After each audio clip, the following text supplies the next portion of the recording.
தோத்திரம். அழகான வார்த்தை. 12வது அதிகாரம் 13வது வசனத்தை வாசிப்போம். நீதிமானோ நெருக்கத்தில் நின்று நீங்குவான். சொல்லுங்க, நீதிமானோ நெருக்கத்தில் நின்று. எத்தனை பேர் இந்த வார்த்தைக்கு ஆமென் சொல்றீங்க? நீங்கள் நம்புங்கள், உங்களுக்கு விரோதமாய் சத்துரு எத்தனை நெருக்கத்தை கொண்டு வந்தாலும் நீங்கள் நீதிமானாய் இருக்கிறபடியினால், உங்கள் பிள்ளைகள் நீதிமான்களாய் இருக்கிறபடியினால், உங்கள் வீடு நீதிமான்களாய் இருக்கிறபடியினால் ஆண்டவர் சொல்லுகிறார், நீதிமான்கள் நெருக்கத்தில் நின்று நீங்குவார்கள். எத்தனை பேர் ஆமென் சொல்றீங்க? எத்தனை நெருக்கம் வந்தாலும் நீங்க எஸ்கேப் ஆவீங்க. ஆமென் சொல்லுங்களேன். சோத்திரம். தீங்குல நெருக்கத்துல சபை ஒரு நாளும் சிக்கிக் கொள்ளாது. எரிகிற அக்கினி 7 மடங்கு இன்னும் அதிகரித்தாலும் என் முடி கூட கருகாதபடி கர்த்தரனை காப்பாற்ற வல்லமையுள்ளவராய் இருக்கிறார். கையை தட்டி கர்த்தருக்கு மகிமையை செலுத்துங்க. எத்தனை நெருக்கம் வந்தாலும், எத்தனை நெருக்கம் வந்தாலும், எத்தனை நெருக்கம் வந்தாலும் நீங்க நம்புங்க, உங்க முடி கூட கருகாது. எத்தனை பேர் ஆமென் சொல்றீங்க? தூக்கி கொண்டு போனவங்க என்ன செஞ்சாங்கன்னா செத்து போட்டாங்க. சாத்ராக், மேஷாக், ஆபேத்நேகோவை தூக்கி கொண்டு போனவங்க செத்து போயிட்டாங்க. ஆனா அவங்க மேல கூட தீயின் வாசனை என்ன செய்யலையா? அவங்க மேல கூட இல்லையா? காரணம், நீதிமானை நெருக்கத்திலிருந்து தப்புவிக்கிற கர்த்தர், எரிகிற அக்கினியில் இருந்து அந்த நெருக்கத்திலிருந்து கர்த்தர் தப்புவித்தார். கையை தட்டி கர்த்தருக்கு மகிமையை செலுத்துங்க. நான் சொல்றேன், எந்த நெருக்கத்தில் இந்த சத்தத்தை கேட்கிறீங்கன்னு எனக்கு தெரியாது. ஆண்டவர் சொல்லுகிறார், நீ நீதிமானா இருக்கிறபடினால் சகல நெருக்கத்திலிருந்து நான் உன்னை தப்புவிப்பேன். எத்தனை ஒரு ஆமென் சொல்றீங்க? வியாதியினால நெருக்கப்படுறீங்களா? கடன் பிரச்சனையினால நெருக்கப்படுறீங்களா? சமாதானம் இல்லாமல் நெருக்கப்படுறீங்களா? பல்வேறு தோல்வியினால, நிந்தையினால, அவமானத்தினால நெருக்கப்பட்ட ஒரு சூழ்நிலையில இந்த 24வது வருஷம் உங்களுக்கு அமைந்து கொண்டிருக்கிறதா? கர்த்தர் சொல்லுகிறார், சோத்திரம், முந்தினவைகளை நினைக்க வேண்டாம், பூர்வமானவைகளை சிந்திக்க வேண்டாம். நீ நீதிமானா இருக்கிறபடியினால் சகல நெருக்கத்தில் இருந்து நான் உன்னையும் உன் சரீரத்தையும் உன் குடும்பத்தையும் தப்புவிப்பேன் என்று கர்த்தர் வாக்குத்தத்தம் பண்ணுகிறார். எத்தனை ஒரு ஆமென் சொல்றீங்க? சத்தமத்த ஒரு ஆமென் சொல்லுங்களேன். பக்கத்துல உங்க பார்த்து சொல்லுங்க, நீங்க தப்புவிக்கப்பட போறீங்க. ஆமென், ஹalleluya. எத்தனை வந்தாலும் என்னை சேதப்படுத்த முடியாது. எத்தனை ஒரு ஆமென் சொல்றீங்க? என்னை காப்பாற்றணும் அப்படின்னு நினைச்சா தண்ணியை கூட ஆண்டவர் கல்லா மாற்றிடுவார். எத்தனை பேர் ஆமென் சொல்றீங்க? எனக்கு ஒரு அற்புதத்தை செய்யணும்னு நினைச்சிட்டாருன்னா எந்த ரீதியிலையும் கர்த்தர் என்னை தப்புவிக்க, அதைத்தான் அவர்கள் சொன்னாங்களே, நாங்கள் ஆராதிக்கிற தேவன் எங்களை தப்புவிக்க வல்லமை உள்ளவராய் இருக்கிறார். சத்துரு வெள்ளம் போல வந்தாலும், சத்துரு சிங்கத்தை போல வந்தாலும், நான் நீதிமானா இருக்கிறபடினா, அவருடைய ரத்தம் என் மேல் பூசப்பட்டபடினா, சகல உபத்திரவத்தில் இருந்து, சகல நெருக்கத்தில் இருந்து என்னையும் என் குடும்பத்தையும் கர்த்தர் தப்புவிப்பாராக. கையை தட்டி கர்த்தருக்கு மகிமை செலுத்துங்க. கர்த்தர் உங்களை தப்புவிக்கட்டும். நெருக்கத்தில் கஷ்டப்பட்டது போதுங்க. இந்த 24வது வருஷத்தோட உங்க நெருக்கத்திற்கு கர்த்தர் முடிவை ஏற்படுத்துவாராக. உங்க குடும்பத்தில் எதன் மூலமாய், யார் மூலமாய் நெருக்கம் வந்தாலும் கர்த்தர் சொல்லுகிறார், நீ நீதிமானா இருந்தேன்னா அந்த நெருக்கத்திலிருந்து நீ விடுவிக்கப்படுவாய். அந்த நெருக்கத்திலிருந்து நான் உன்னை தப்புவிப்பேன். நீதிமான் நெருக்கத்தை பார்ப்பது கிடையாது. ஹalleluya. நம்புங்க, நம்புங்க. வரப்போகிற வருஷம் ஒரு நெருக்கம் இல்லாத பெருக்கமான வருஷமா எனக்கு மாறட்டும். எத்தனை பேர் ஆமென் சொல்றீங்க? நெருக்கப்பட்ட நாட்களுக்கு கர்த்தர் ஒரு முடிவை ஏற்படுத்த பண்ண போகிறார். 430 வருஷம் பார்வோனால் இஸ்ரவேல் ஜனங்கள் நெருக்கப்பட்டார்கள். அவர்கள் கூப்பிடுகிற சத்தம் ஆண்டவருடைய சந்நிதியில் வந்து எட்டினார். அவர்கள் இடுகிற பெருமூச்சு, அவர்கள் இடுகிற ஏக்கம் ஆண்டவருடைய சமூகத்தில் வந்து எட்டினா. பைபிளை வாசிக்கிறோம், அந்த 430 வருஷத்துடைய நெருக்கத்தை ஒரே ஒரு மனுஷனை முன்னாடி அனுப்பி சொத்துறோம். அந்த அடிமைத்தனத்திலிருந்து வெளியே கொண்டு வந்தது போல 25வது வருஷத்துக்குள்ள போறதுக்கு முன்னாடி சில நெருக்கத்தில் இருந்து, சில எகிப்திலிருந்து கர்த்தர் உன்னை வெளியே கொண்டு வர போகிறார். நீங்கள் உங்க குடும்பமும் சில நெருக்கத்தில். கையை தட்டி கர்த்தருக்கு மகிமையை செலுத்துங்க. ஹalleluya. எத்தனை பேர் ஆமென் சொல்றீங்க? பக்கத்துல உங்க பார்த்து சொல்லுங்க, நெருக்கத்திலிருந்து நீங்குவீங்க.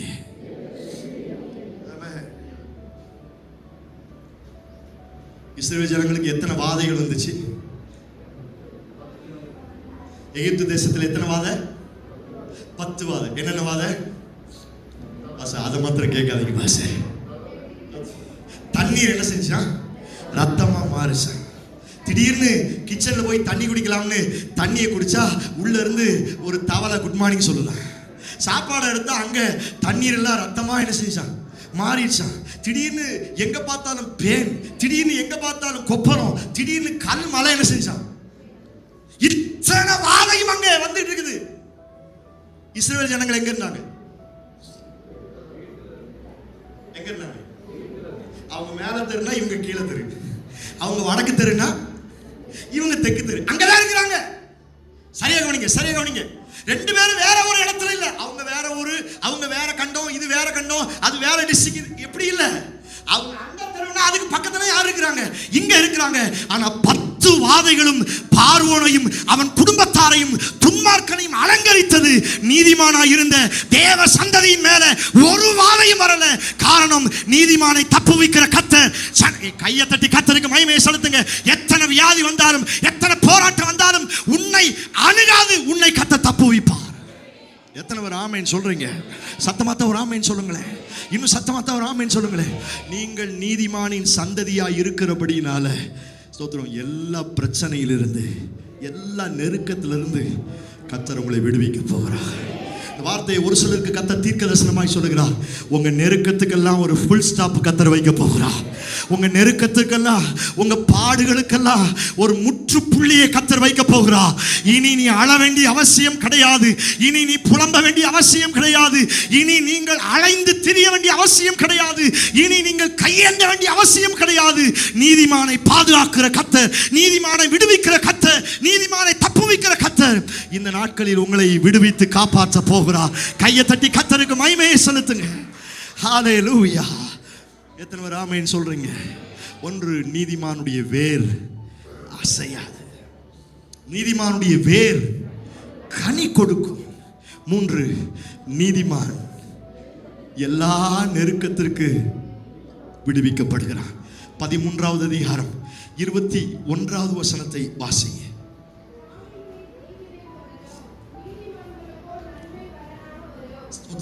பாவிகளை தீவினை தொடரும், நீதிமானுக்கோ நன்மை பலனாய் வரும். ஒரு 3 முறை அந்த கீழே உள்ள பகுதியை வாசிங்களே.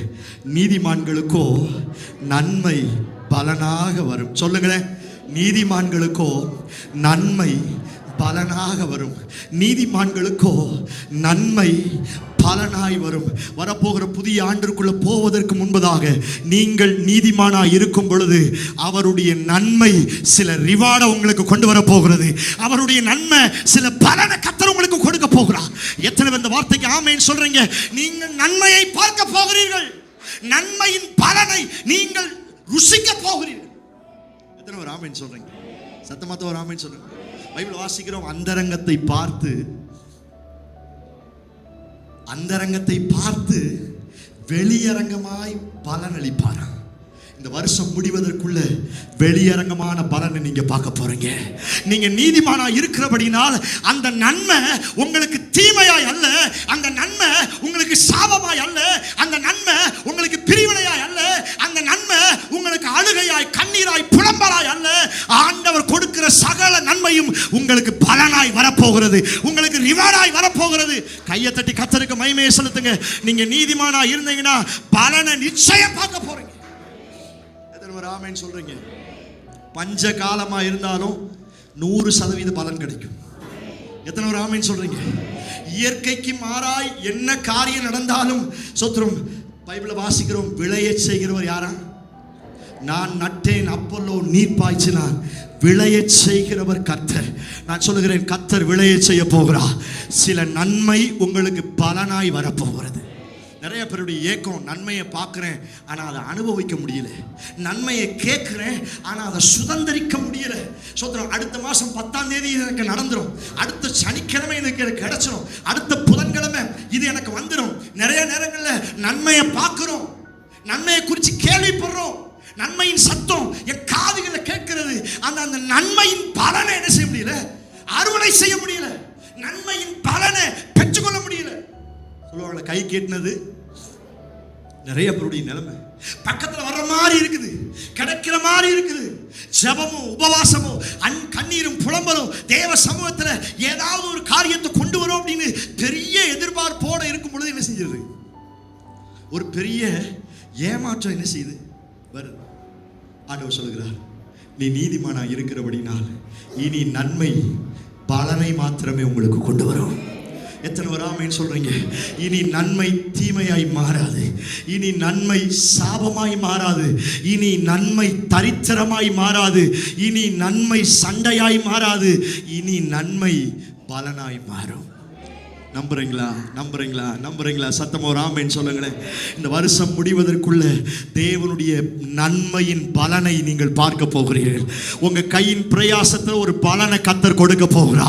உங்க சம்பாத்தியத்தில் கர்த்தர் ஒரு பலனை கொடுக்க போகிறா. உங்க சொத்துல, உங்க வீட்டுல இதுவரை பார்க்காத ஒரு நன்மையின் பலனை சபை பார்க்க போகிறது. கையை தட்டி கர்த்தருக்கு மகிமையை செலுத்துங்க. நன்மையின் பலன் உண்டாவதாக. அல்லேலூயா. எத்தனை பேர் ஆமென் சொல்றீங்க? உங்க பிள்ளைங்க பலன் கொடுக்க போறாங்க. எத்தனை பேர் ஆமென் சொல்றீங்க? பிள்ளைகளை குறித்து கவலைப்படுறீங்களா? பிள்ளைங்க படிக்கலையே, சரியா இல்லையே, நான் சொன்ன நீங்க கவலைப்படாதீங்க. ஆண்டவர் சொல்லுகிறார், உங்க பிள்ளைகள் நன்மையின் பலனாய் விளைய போகிறார்கள். எத்தனை பேர் இந்த வார்த்தைக்கு ஆமென் சொல்றீங்க? சத்தமா ஒரு ஆமென் சொல்லுங்களேன். ஒரு நாளும் சோர்ந்து போகாதீங்க. ஒரு நாளும் சோர்ந்து போகாதீங்க.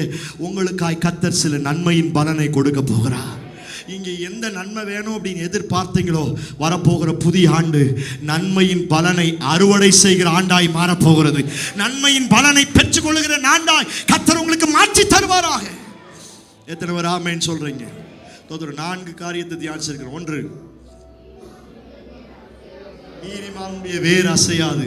2, நீதிமானுடைய வேர் கனி கொடுக்கும். 3, நீதிமானை நெருக்கத்திலிருந்து நீங்குவார். தோத்திரம். அதுக்கடுத்து தோத்திரம். இன்னொரு வசனத்தை வாசிப்போம். 13:22.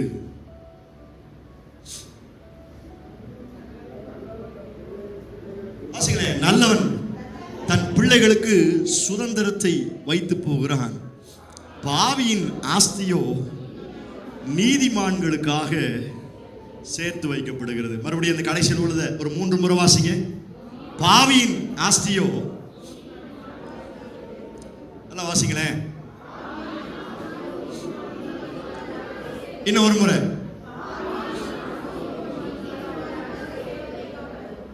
உங்க பிள்ளைகளுக்கு நீங்க சொத்து சேர்த்து வச்சிருக்கீங்களா வைக்கலையான்னு எனக்கு தெரியாது. சேர்த்து வச்சிருந்தா ரொம்ப சந்தோஷம். சேர்த்து வைக்கலையா ரொம்ப ரொம்ப சந்தோஷம். ஒரு ஆமென் சொல்லுங்களேன். ஏன்னா எனக்காக ஆல்ரெடி நிறைய சொத்து சேர்த்து வைக்கப்பட்டிருக்கிறது. ஆமெனே வர மாட்டேங்குது. எவ்வளவு அழகான வார்த்தை பாருங்க. பாவியின் ஆஸ்தியோ நீதிமான்களுக்காக என்ன செய்யப்படும்? சேர்த்து வைக்கப்படும்.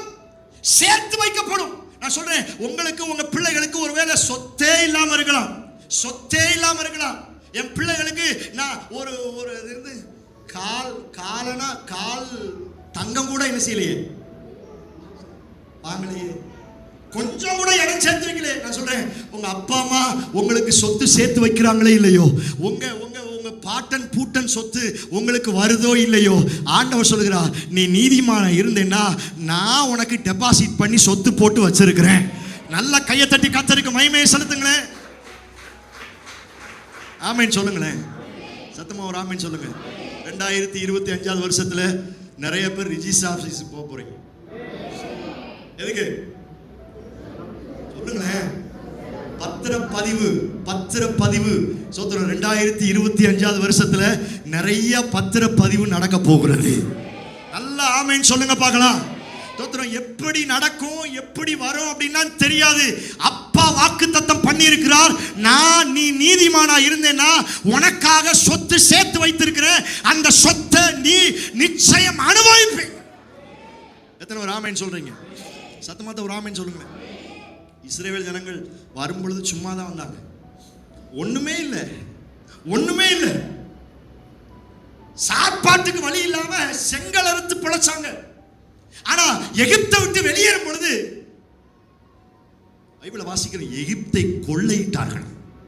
பொன்னோடும் சொல்ல மாட்டேங்கிறீங்களே, பொன்னோடும் பொருளோடும் என்ன செய்தார்களா? புறப்பட்டார்களா. நீங்கள் நம்புங்கள், 25 வருஷம் நிறைய பொன்னோடும், அப்படியே ரைமிங்கா வந்தீங்கன்னா அது ஆமென் சொல்லி அப்படியே நடக்கும். சொல்லுங்களேன். நிறைய பொன்னோடும் நிறைய பொருளோடும் கர்த்தர் உங்களை வைத்து அழகு பார்ப்பார். எத்தனை பேர் ஆமென் சொல்றீங்க? ஏங்க நம்மகிட்ட இல்ல, உண்மைதான். ஆனா பாவிகள் சம்பாதிக்கிற யாருக்காகத்தான்? எனக்காகத்தான். எகிப்து தேசத்துல இவங்களுக்காகவே தான் ஆண்டவர் என்ன செஞ்சார்? ஒண்ணுமே இல்லாதவன் வரும்பொழுது பெரிய கோடீஸ்வரனா செஞ்சார். வனாந்தரத்திலே வந்தாங்க. இப்ப அவங்க கானான் தேசத்துக்கு போறாங்க. கானான் தேசத்துக்கு போனா அங்கே என்ன இல்லை, ஒண்ணுமே இல்லை. ஆனா என் பிள்ளை வருவாங்க அப்படின்னு 430 வருஷமா அங்க ஒருத்தர் சொத்து சேர்த்து வச்சுக்கிட்டு இருக்கிறார். ஆமீன் சொல்ல மாட்டேங்க. இவங்க இமேஜின் கூட பண்ணல. 430 வருஷம், அதுவும் சாதாரண ஆட்களை வைத்தல்ல, 7 பலத்த சாதிகளை உள்ள வச்சு இவங்களுக்கான பேரிச்சம்பளம், இவங்களுக்கான தேன், இவங்களுக்கான பால், இவங்களுக்கான சொத்துன ஒளிவு மரம், இவங்களுக்கான வீடு, இவங்களுக்கான மாளிகை 430 வருஷம் 7 பலத்த சாதிகள் அங்க கட்டி கொண்டு இருக்கிறாங்க. அவங்க நினைச்சாங்க நமக்கு தான் கேட்டோம், நம்ம பிள்ளைகளுக்கு தான் கேட்டோம். அப்படி அல்ல. ஆண்டவர் சொன்னார், என் சந்ததி ஒன்று புறப்பட்டு வந்து கொண்டிருக்கிறது. நீதிமானுடைய சந்ததி வனாந்தரத்தில் வந்து கொண்டிருக்கிறது. அந்த சந்ததி கானானுக்குள் வரும்பொழுது அவனுடைய ஆஸ்தியை, எத்தனை ஒரு ஆமேன் சொல்றீங்க? சத்தமா ஒரு ஆமேன் சொல்லுங்களேன். இந்த வார்த்தையை கர்த்தர் உங்களுக்கு தீர்க்கதரிசனமாக சொல்லுகிறார். ஒருவேளை உங்களுடைய ஆஸ்தியை துன்மார்க்கன் தட்டி பறித்திருக்கலாம். ஒருவேளை உங்களுடைய ஆஸ்தியை ஒரு சிலர் பகிரங்கமாய் பிடுங்கி வைத்திருக்கலாம். ஆண்டவர் சொல்லுகிறார், நான் உனக்கு பங்காய் இருக்கிறேன், நான் உனக்கு சொத்தாய் இருக்கிறேன். நீ நீதிமானாய் இருக்கிறபடினா சில ஆஸ்தி, சில சொத்து உன்னை தேடி வரும். கையை தட்டி கர்த்தருக்கு மகிமையை செலுத்துங்க. ஹல்லேலூயா. எத்தனை பேர் ஆமென் சொல்றீங்க? உள்ள வந்தாங்க, ஆளாளுக்கு ஒரு வீட்டில் போய் நல்லா குடியிருந்தாங்க. சத்தமாத்த ஒரு ஆமென் சொல்லுங்க. ரிஸ்கே இல்லாம ரஸ்க் சாப்பிட்டாங்க. ரிஸ்கே இல்லை. இங்க அவ்வளவு கஷ்டப்பட்டு இல்லை, சாப்பாட்டுக்கு வழி இல்லை. ஆனா யோர்தானை கடந்து, எரிகோவை கடந்து கால் வச்ச மாத்திரத்துல பார்த்தா அழகழகான பங்களா, பார்த்தா ஒரு திராட்சை கொலை என்ன செய்யுது, பெருசா இருக்கு. 2 பேர் சேர்ந்து தூக்குற அளவுக்கு இவங்க நினைச்சாலும் இப்படிப்பட்ட காரியத்தை என்ன செய்ய முடியாது. நான் சொல்றேன், உங்களுக்கு சொத்து உங்க பரம்பரையில கிடைச்சிச்சோ இல்லையோ, அப்பா உங்களுக்காக சில காரியத்தை சேர்த்து வச்சிருக்கிறார்.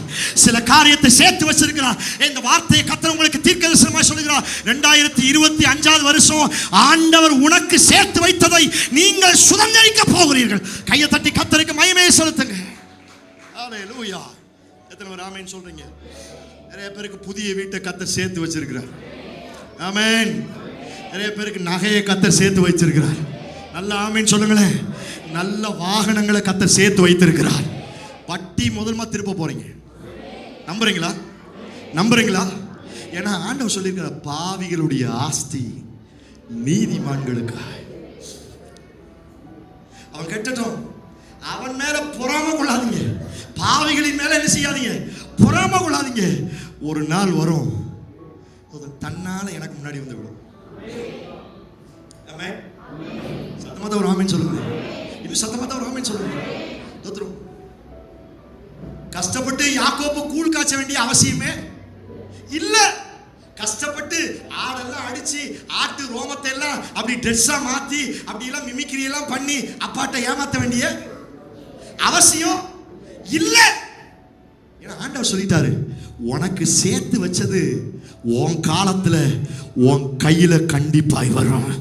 எத்தனை லாபான் தடுத்தாலும், எத்தனை ஏசா தடுத்தாலும், எத்தனை ஈசாக்கு தடுத்தாலும், ஏ யாக்கோபே, நீ நீதிமானா இருக்கிறபடினா, நீ இஸ்ரவேலா இருக்கிறபடினா 2 பெரிய பரிவாரங்களுடைய சேனையாய் தகப்பனாய் உன்னை மாற்றுவேன். கையை தட்டி கர்த்தருக்கு மகிமையை செலுத்துங்க. ஹல்லேலூயா. எத்தனை பேர் ஆமென் சொல்றீங்க? கர்த்தர் சொல்கிறார், உங்களுக்கு சேர்த்து வச்சிருக்கிறார். எத்தனை பேர் ஆமென் சொல்றீங்க? சொல்லுங்க, உங்களுக்காக நிறைய அப்பா சேர்த்து வச்சிருக்கிறேன்.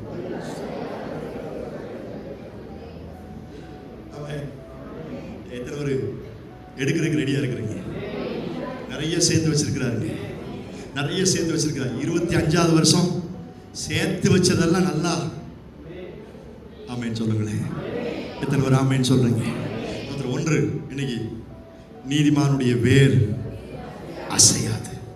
நெக்ஸ்ட், நீதிமானுடைய வேர் கனி கொடுக்கும். 3, நெருக்கத்திலிருந்து கர்த்தர் அவனை தப்புவிப்பார்.